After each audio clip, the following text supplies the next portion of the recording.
16 minutes after 6 o'clock on this Thursday morning. Good morning to you wherever you are. A resplendent morning.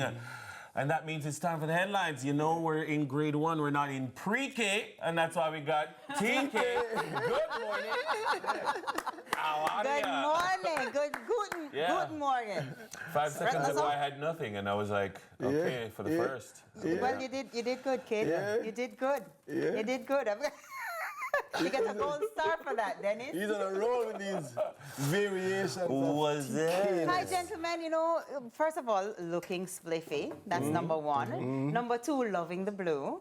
And number 3, we need to talk about getting a male to the headlines when it's male takeover on Sunrise. So, Ramon Gordon, Ramon, we need you for these male takeovers. I feel like, you know, when a woman enters a male space, that's what I feel like It's right not now. a male space. It feels like a male space right now. Me not really want, me want you to stay in the man. male space. You know what? Me want you to stay Dennis, right you know in what? the Too male much space. man. Yeah? Just All stay right. right in the male space. Fair enough. Yeah. Fair enough. Right Fair in the enough. male I'll take Balance. it. I'll take it. Balance it out. All right. Well, are we ready for the headlines? We are. Let's do it. Let us do it. Let's see what's happening.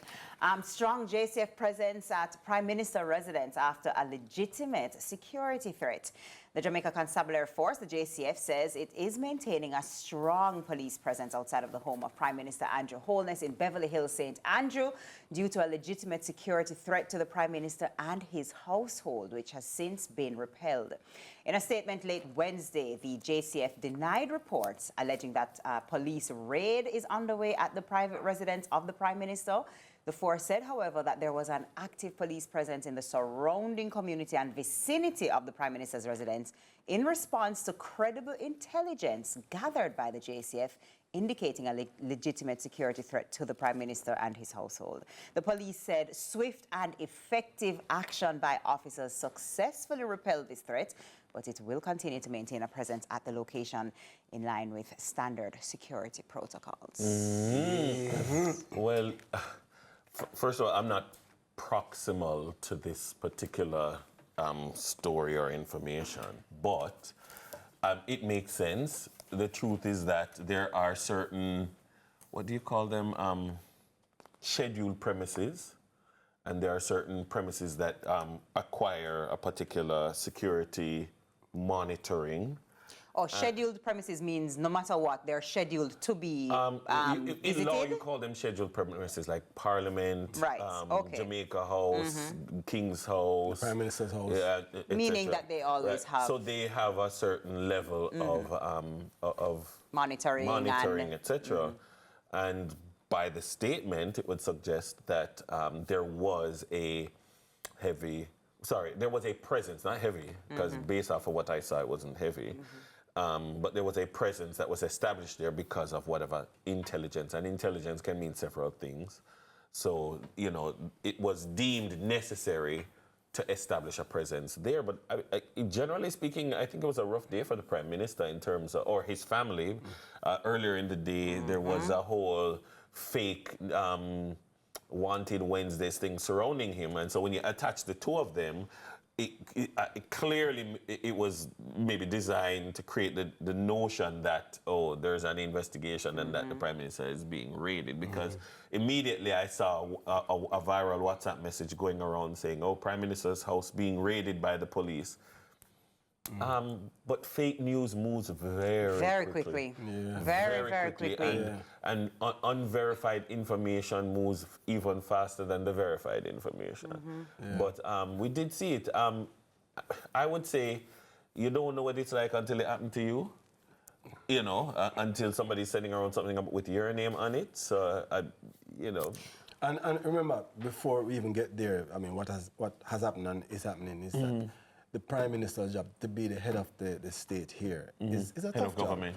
Head of government, yeah. It's a tough job, you know, and to compound that with a threat on not only yourself but your household, which means your family, it's definitely an undesirable situation for us to observe. I mean, just up north, we observed an assassination attempts, you know, on the yes. And I'm happy that you clarified what scheduled premises mean, because it means without incident, there's a normalcy of the presence of security forces or monitoring, because now that would increase. And I imagine just up north, they would have increased the security detail around the leader, the former president, who is a current candidate, so that makes it even more. Yeah. But I mean, now it's close to home now because it's happening here in Jamaica. I just said it was a very tough day yesterday for him, you know. So it's tough times in a tough season, and I'm happy that there is a tough response from the JCF. And I'm just grateful everybody's okay. There was no...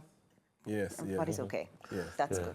Well, I would just say, whether you support somebody or not, whether you like somebody or not, there are certain lines that you don't cross. Yeah. You know, we live in a small island state, and in that context, you know, there are the ripple effects move very quickly to very many people. So please, you know. Yeah, absolutely. All right, well, next up, we have 12-year-old boy in viral video charged with assault. Not sure if you guys saw the video that has been going around. The police have charged a 12-year-old boy who was seen in a viral video physically assaulting another boy on a school compound in Portland last Thursday. He was charged with assault occasioning actual bodily harm on Wednesday, September 17. In the 47-second video, the 12-year-old was seen shoving, punching, and kicking the other boy. Following this incident, the matter was reported to the police and an investigation was launched. The police said the matter will be brought before the Children's Court. His court date has not been finalized. Just yesterday we were talking about these issues and this particular issue of this kind of unwanted, undesirable, uncalled for behavior that we're seeing, that oftentimes lead to violence, because that says actual bodily harm.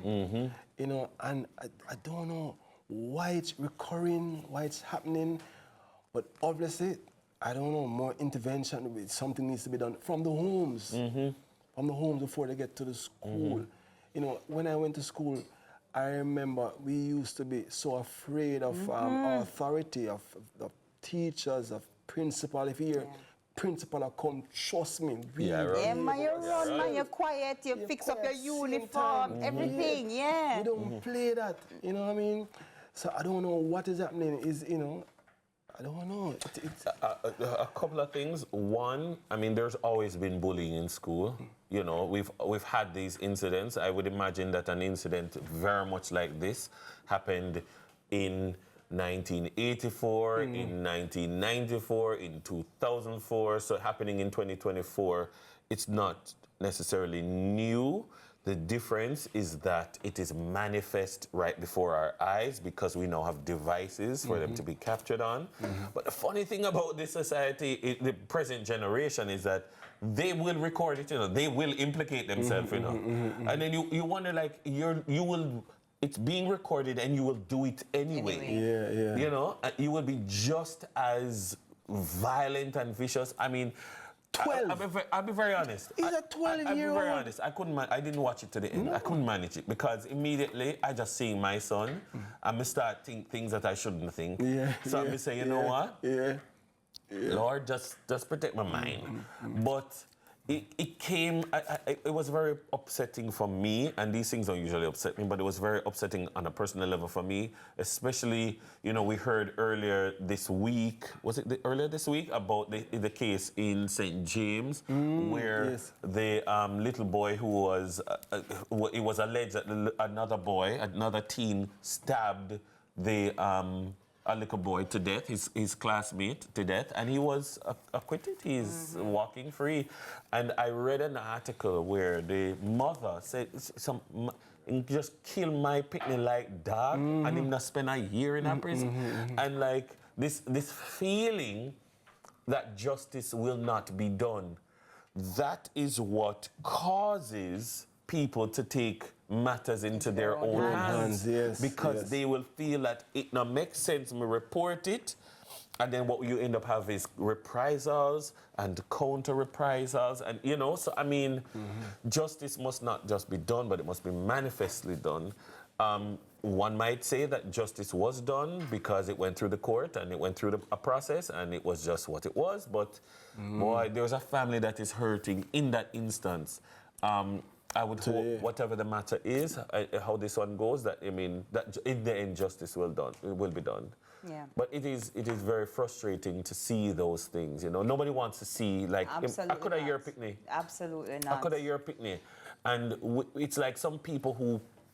Them don't raise them picnic good and them just release them onto the society. Them release them on other people picnic for beat and batter bruise people picnic. It's not right. And there are people who do their best and raise their children to the best of their ability. And for whatever reason, no amount of talking, no amount of disciplining, when they go, they are wreaking havoc. So our cause is, I mean, well, socialization is a total process. Yeah. And there are other people here in other contexts, but flock together. well, don't flock with it. We'll continue to monitor and we'll continue to follow, of course, on CVM News. And I'll be back at 7 a.m. with your news. Looking but until forward, then, Teeks. September is Prostate Cancer Awareness Month. So stay tuned with us this morning as we learn about better ways to prevent and treat prostate cancer in men. Also, you don't want to miss IT's screening.